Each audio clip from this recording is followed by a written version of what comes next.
محمد رسولنا النبي الأمي المبعوث رحمة للعالمين، خاتم الأنبياء والمرسلين، نور هذه الأمة وضياؤها وشفيعنا يوم الحساب. مباراة اليوم هي الأولى في دور المجموعات من هذه البطولة، دوري أبطال أوروبا. شغف كبير عند الجماهير واللي تنتظر هذه المباراة بفارغ الصبر. رح نكون معاكم بعد قليل في أحداث هذه المباراة مباشرة من السانسيرو.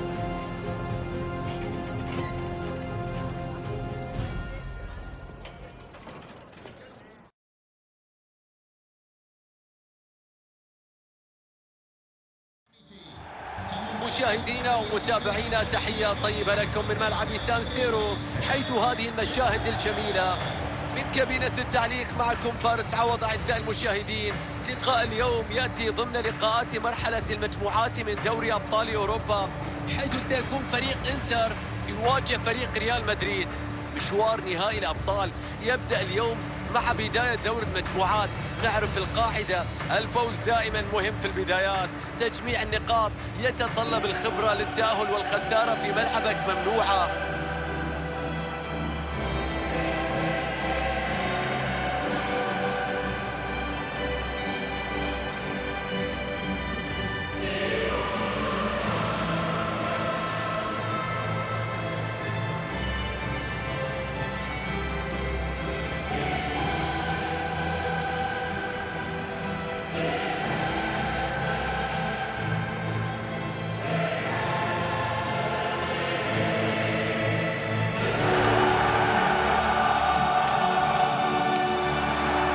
نستعرض تشكيلة نادي انتر ميلان في مباراة اليوم.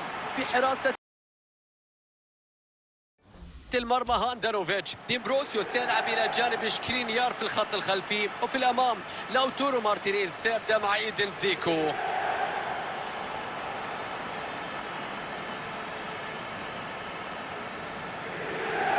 الآن مع بداية دور المجموعات كل الأنظار مصوبة نحوهم، لما لا، وهم أصحاب اللقب في الموسم الماضي، موسم كبير نجح فيه الفريق في حصد اللقب الأوروبي الأكبر، بطولة الشامبيونز ليج. الآن الكل يفكر في قدرة الفريق على تكرار ذلك الإنجاز، والكل يعرف مدى صعوبته، لأن كل فريق يحاول أن يثبت نفسه أمام البطل. أيضا يواجه المدرب صعوبة كبيرة في تحفيز اللاعبين لتحقيق اللقب مرة أخرى. مهمة الحفاظ على اللقب في أوروبا أصعب بكثير من أي لقب آخر. هذه هي تشكيلة ريال مدريد في مباراة اليوم. واضح استخدام طريقة 4-3-3 مع الاعتماد على المهاجم الوهمي. تنطلق الآن المباراة الأولى من دوري المجموعات ضمن بطولة دوري أبطال أوروبا.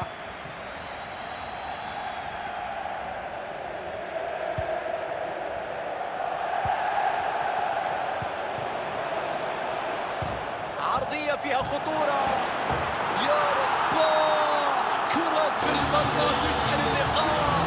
هدف أول مبكر، يا لها من بداية، أي سيناريو. الله على الكرة الأولى. نتابع الهدف من جديد، بداية من الكرة اللي لعبت عرضية، ومن ثم يأتي الإنهاء الرائع في المرمى برأسية جميلة متقنة تحرك الشباك.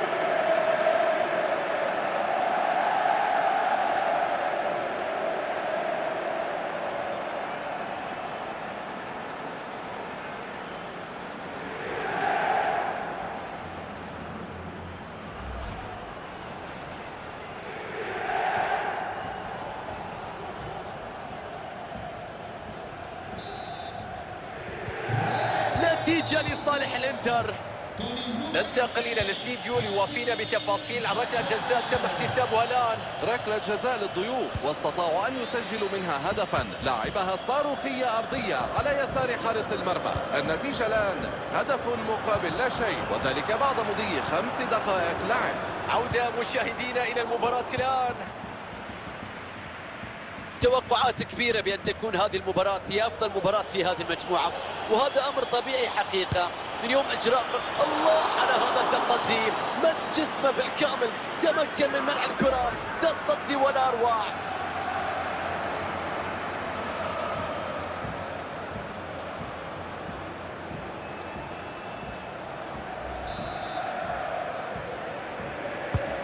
ركنية تنفذ في منتصف ال 18. انتهت الضربة الركنية، نجحوا في الإبعاد. تدخل يبعد الكرة إلى رمية تماس.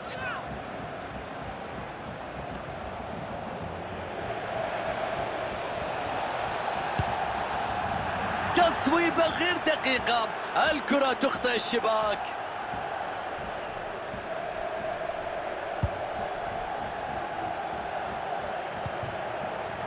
زيكو، نشيد دوري الأبطال له طعم خاص ومذاق خاص عندما تستمع إليه قبل انطلاقة أي مباراة. اليوم نعود مرة أخرى لموسم جديد مع دوري المجموعات. بالتأكيد لننتظر في إثارة كبيرة كما تعودنا مع السهرات ليالي الأبطال. انتر يفقد الكرة.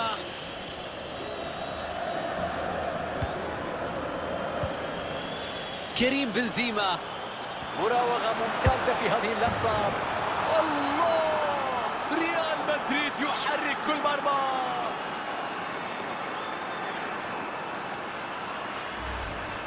نشوف الهدف من بدايته، شوف كيف تجاوز المدافع بشكل سليم وبكل قوة تأتي التسديدة هنا. حلوة هذه الكرة ولا يمكن إيقافها من هذه المسافة.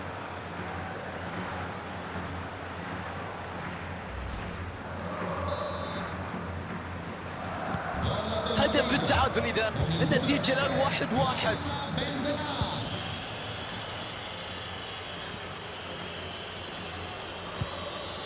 مارتينيز، تدخل سليم وافتكاك سليم للكرة.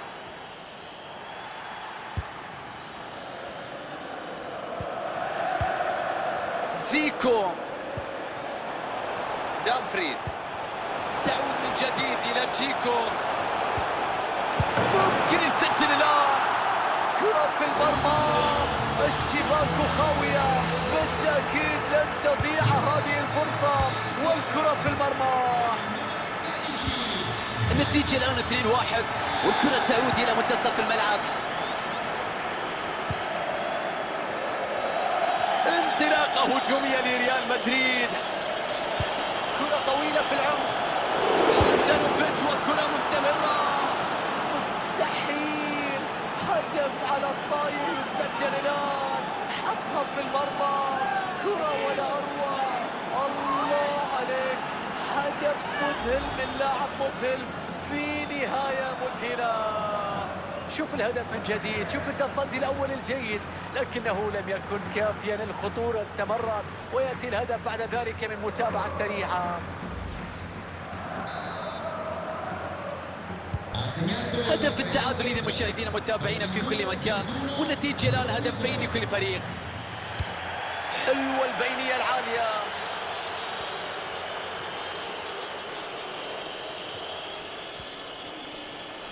لمسة جميلة. الله على اللمسة، الله على اللعبة.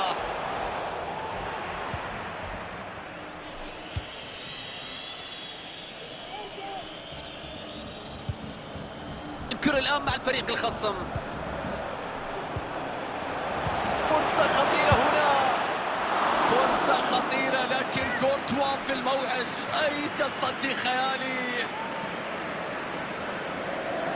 بيلعب تمرير عرضية فيها خطورة.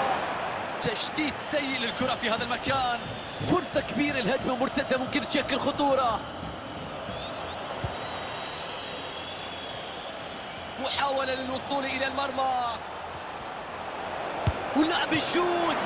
تصدي كبير، مرونة كبيرة من هاندانوفيتش.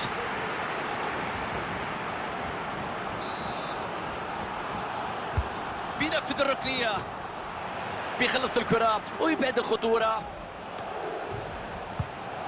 عرضية لا تمر من أول مدافع. دامفريز،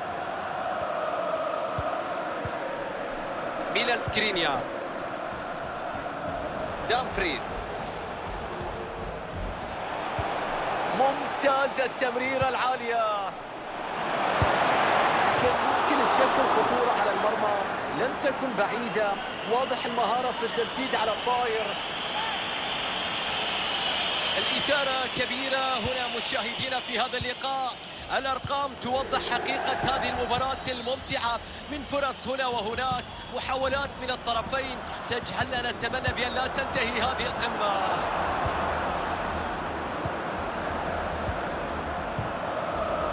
زيكو، الكرة تصل لزيكو، انتر يهاجم الآن. الله على هذا التصدي، من جسمه بالكامل تمكن من منع الكرة، تصدي ولا أروع. الجماهير تقوم بدورها الآن، تدعم اللاعبين على استغلال هذه الفرصة للتقدم في النتيجة.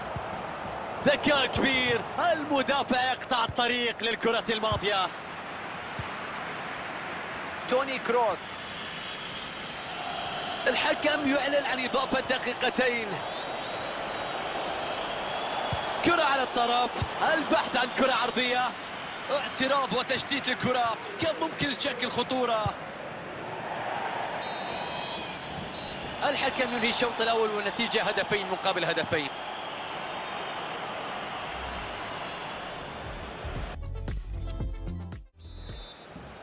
وينطلق الآن الشوط الثاني من المباراة الأولى لدور المجموعات في دوري الأبطال.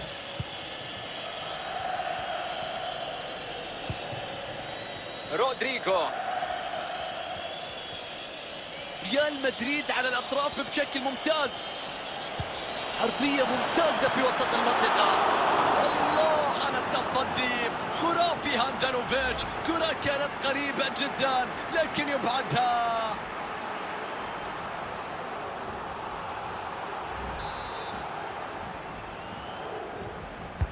كرة زاوية إلى العمق. الدفاع هنا كان له تأثير على ضياع الكرة الرأسية.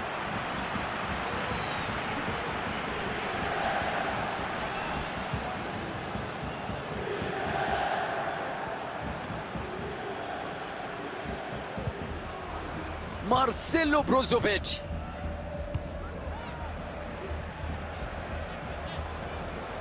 الشائعات في كل مكان، الكلام لا يتوقف حول انتقال اللاعبين، عن المفاوضات الجارية، عن التنافس بين الأندية لخطف أفضل اللاعبين لتدعيم التشكيلات. الآن الأندية كلها تتحرك، والأخبار والتسريبات والتقارير وما وراء الكواليس تأتي من كل اتجاه عن اهتمام هنا والصفقة هناك. رمي التماس بعد تدخل ممتاز باعتراض الكرة.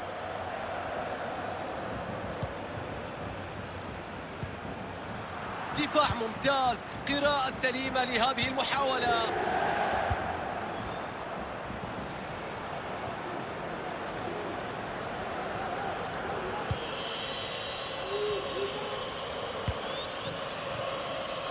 فيرلاميندي، وصلت إلى بنزيما، كرة يفقدها بعد تدخل الخصم. مارتينيز، هجوم من الانتر. انتر يتناقل لاعبو الكرة بشكل جيد. تصويب بلان، تسديدة لا تمر. يا لعيب، اي تصدي، اي روعة، اي قوة.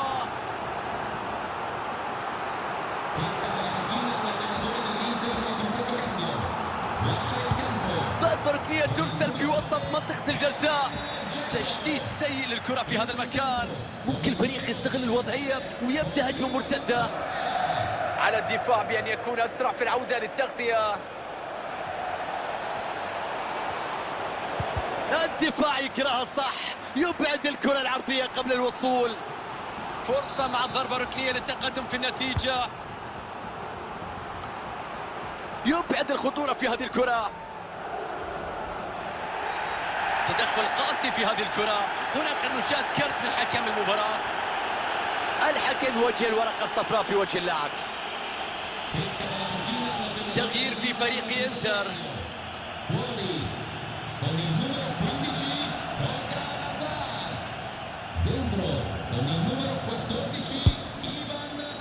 تمركز ممتاز من حارس المرمى، توقع مكان الكرة الثابتة.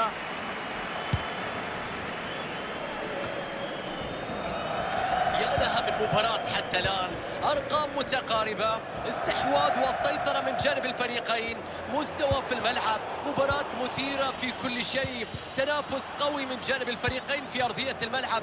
لكن السؤال، من سينجح في حسم الأمور فيما تبقى من دقائق في هذا اللقاء؟ بيجرب بيشوت، اعتراف للتسديدة في هذا المكان. مودريتش وفرصة هدف الآن، برافو حارس المرمى، ارتمى على الكرة بشكل ممتاز، تمكن من الإيقاف. كرة كانت صعبة لكن ليس على هذا الحارس.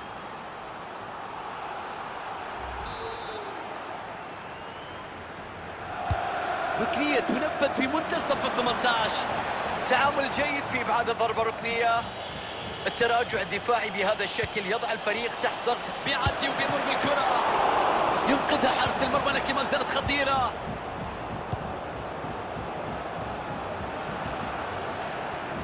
ربع ساعة تفصلنا عن نهاية اللقاء. جماهير تحاول تغير النتيجة، شوف كيفية حث اللاعبين، استفزاز طاقاتهم للهجوم لخطف هدف الفوز، لأن التعادل نتيجة راح تكون محبطة لهذه الجماهير. ممتاز توني كروس في التمريرة، انتهت الخطورة مبكرا هنا مع راية التسلل بسبب التحرك المبكر والانطلاقة في توقيت سيء. قرار صحيح بالتأكيد. هجمة منظمة من انتر ميلان في الدقائق الأخيرة، محاولة لخطف المباراة. تصدي من الحارس، ما زالت الكرة خطيرة، راحت سهلة بدون مشاكل. كرة كانت صعبة جدا في المرة الأولى.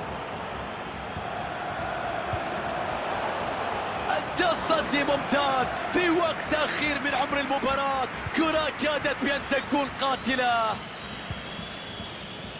نلعب الآن في الدقائق الست الأخيرة من عمر المباراة. يعود بالكرة بعد عرضية ممتازة. مستحيل يسجلون هدف التقدم في وقت قاتل، لا مجال للتعويض، انتهى كل شيء، هذا هو هدف الفوز.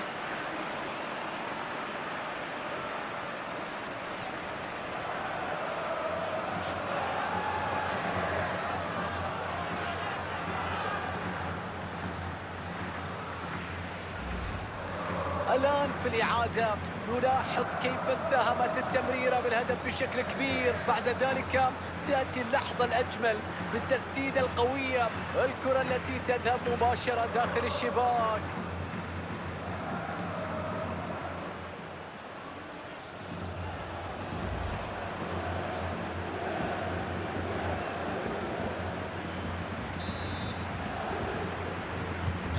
انتر يتأخر في النتيجة.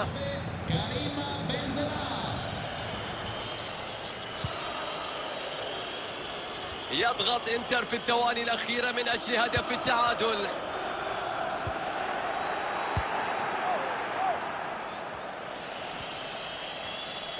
ريال مدريد على الأطراف بشكل ممتاز، أمام مساحة في هذه اللحظات. الشباك تتحرك من جديد. أوه.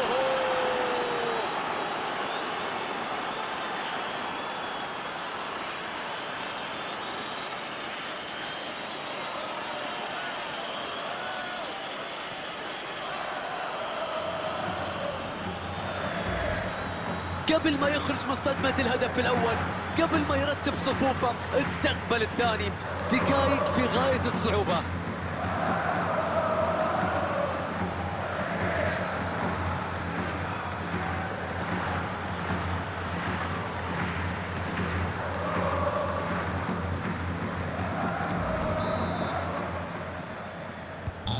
بعد هذا الهدف أعزائي المشاهدين، نتيجة هذه المباراة 4 أهداف لهدفين. كرة بتعدي بيواجه فيها المرمى، كرة لم تحمل أي جديد في النهاية. تأتي صافرة نهاية المباراة تؤكد فوز ريال مدريد اليوم في انطلاقة دوري المجموعات من دوري أبطال أوروبا. بداية قوية للفريق في البطولة، الفوز سيجعل الفريق يلعب بثقة أكبر في قادم المباريات ويعطيهم حافز ودفعة معنوية. لعب واحدة من أفضل مبارياته في كرة القدم. تتكلم عن أداء خرافي، أداء أسطوري اللي شفناه في مباراة اليوم. كان نجم هذه المباراة، كان حاسم في تحقيق الفوز، قدم أداء كبير في مباراة اليوم، نجح في تسجيل هدفين، ساعد فريقه أيضا في تحقيق الفوز في هذه المباراة.